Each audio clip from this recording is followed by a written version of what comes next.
The first thing that comes to mind is the opportunity to draw out and reflect on what we're learning from more localised approaches to thinking and working politically.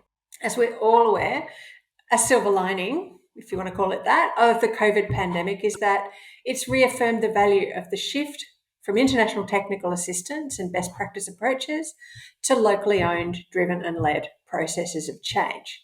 And this really is one of the key principles underpinning TWP. And over the past couple of years in TAF, we've had numerous opportunities to support local organisations to build stronger and more robust enabling environments for their own efforts to think and work politically, to carve out and pursue politically feasible reforms, to do so through fostering local coalitions and to do so adaptively. This is also in part being driven by our own desire to see the TWP agenda be more inclusive.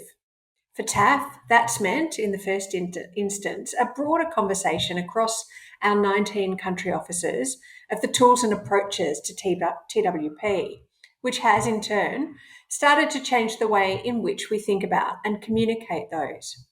One upshot of that is how central to our discussion on adaptive management we now position discussions of trust and team building, procurement and operations as foundational and almost as a precursor to understanding and responding to the politics.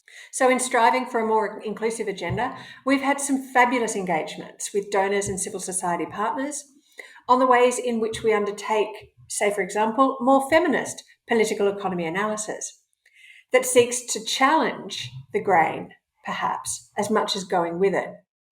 And both of these, the inclusive and the localised, speak to movements beyond TWP that are also quite fired up right now with energy for change. My last point of excitement is the potential to engage and collaborate then within quite a vast tent of fellow and interested travellers.